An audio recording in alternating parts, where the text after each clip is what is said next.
Hey everybody, Alex Kazora, SteelersDepot.com, back with some Pittsburgh Steelers preview of their Week 1 opener Sunday against the Buffalo Bills in Buffalo. Going to be a tough challenge, but should be a great game. Here are some things to look for in this contest. We'll start with the Steelers offense against the Bills defense. And to me, the X factor in this one's offensive line coach Adrian Clem and the Steelers, front five offensive line. The first time in franchise history, they'll be starting with a totally brand new front five compared to week one a year ago. Now, Chuck Wilmore started 15 games at right tackle last season, but it was week one of 2020 where Zach Banner was the right tackle. So this is the key matchup for a lot of reasons. Obviously, the offensive line's been under the microscope for the entire offseason, and rightfully so. But I think even more so in this game, considering how overwhelming Buffalo's defense and their scheme and their front seven have been in each of the last two matchups. Sean McDermott, Leslie Frazier taking a lot of the same blitz packages and overload blitzes from Jim Johnson, the former late great Eagles DC, in really giving Pittsburgh fits both in the run game and the pass game. Now, it is a clean slate. It's a new OC. It's a new head offensive line coach. It's, again, practically a brand new offensive line, but there are certainly a ton of question marks there. So, can Adrian Clem have more answers to some of the pass pro things and protections and things like that that Sean Surratt and this team each of the last two seasons simply did not have? Will be, to me, the big key in this one. Pittsburgh has not rushed more than 55 yards in their last two matchups, and so they're going to have to run the ball more effectively, of course, this entire season, and of course in this game to hopefully turn the tide and beat Buffalo, which they have not been able to do each of the last 2 years. But Trey Turner definitely has to be a guy that run blocks well. Jaquim before makes me nervous at right tackle as a run blocker. He's very much below average there. But that's the key matchup, how the O-line schematically and individually responds to a very good scheme from Buffalo.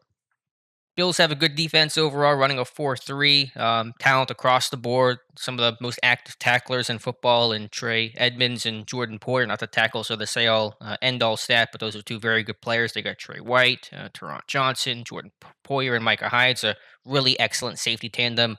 Gonna have to be careful making any sort of cross-body throw. Obviously, it's something quarterbacks shouldn't do in general. But watching that Packers game, Jordan Love made a couple of really risky plays, and if that ball hangs in the air, those guys are going to capitalize. So it's a defense that has been pretty aggressive in blitzing. Nickel blitzes again have really hurt the Steelers each of the last two seasons in their two matchups. So there's talent across the board, and they've added reinforcements. There was very much a trench focus for Buffalo this draft. Their first four draft picks were offensive line, defensive line. First two picks, defensive line. Gregory Rousseau, a really athletic, toolsy pass rusher who'll play left end. See a lot of core for in this one. And Carlos Basham, a bigger, stronger, more four-eye, three-tech kind of a guy. But Rousseau, a core for one of the big pass pro matchups to watch. And of course, Stan Moore Jr. making his first career start at left tackle.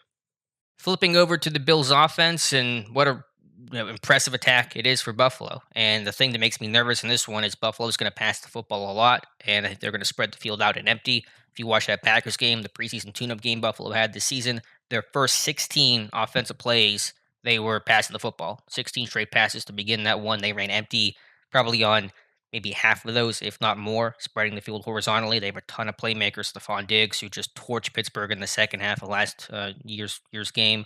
They have Cole Beasley, of course. Dawson Knox is an emerging tight end. They add Manny Sanders. Gabriel Davis is a big vertical threat. Had a touchdown versus Pittsburgh last season. Averaged over 17 yards per catch a year ago. So we all know Pittsburgh's issues defending empty. It is tough for any defense to defend. And I'm not even specifically talking about the whole linebacker on receiver thing, although that is certainly a concern in this one, but just defending an empty in general, neutralizing the pass rush, the ball coming out quick. And I think Buffalo, to their credit, have done a tremendous job of the last two matchups, slowing down TJ Watt and then Bud Dupree with chips and alignment stuff and not letting those guys have easy one-on-one matchups against their tackles. So they do have good tackles with Deion Dawkins and Darrell Williams, who's bounced back from some knee issues that kind of plagued him in Carolina. So Buffalo's always had, I think, the schematic advantage over Pittsburgh in 2019 and 2020. Again, we'll see what happens this year, but Pittsburgh better be better schematically and have some more answers than they have previously.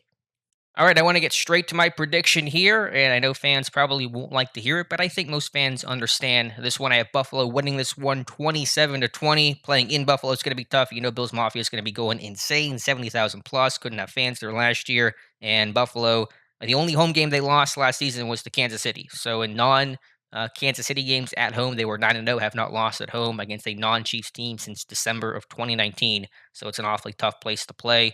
And they're just a really good team. That's probably another reason why it's hard to beat them because they just don't lose many games in general, going 13-3 last season. So Josh Allen, schematically, and I just think with some of the injuries Pittsburgh has and just an offensive line that is a big old question mark, I have Buffalo winning this one again, 27-20. I'll give my season prediction as well for the Steelers, and this is probably going to be a little unpopular, but I'm just being honest here, and I don't admittedly don't put a lot of thought into this because so much will change, and so please take all this with a complete grain of salt. But I have Pittsburgh going 9-8 on the year, making the playoffs as the seventh seed, and then probably being one and done in the postseason, unfortunately. So we'll see. They'll be competitive. I think they certainly can compete for the North and compete for a playoff spot. I'm not denying that, but it's a tougher climb this year. I think the roster overall is a little bit worse. Offensive line, again, big question mark. It's a tough AFC North. It's a really difficult schedule, and this Pittsburgh Steelers team better play a whole lot better in December and January than they have each of the last, what is it, 3 seasons where they really collapsed because that schedule, again, things can and will change. But I mean, you're playing Kansas City, you're playing Cleveland, you're playing Baltimore, end of the season. Odds are good. Those teams are going to be competitive and strong. Baltimore's obviously lost a lot with injuries, but they're still going to be competitive. They're still not going to be easy games. They're always close. So this team better play better to finish the year out because they've just folded in 2019, 2020, I think 2018 as well. So it's tough, but 9-8 is my prediction. We'll see what happens. Let me know your thoughts for this game and for the Steelers season in the comments below. Like and subscribe if you guys enjoyed this video. We'll, of course, be recapping the game after things go down in Buffalo tomorrow at 1 o'clock. So thank you so much for listening, and we'll talk to you soon.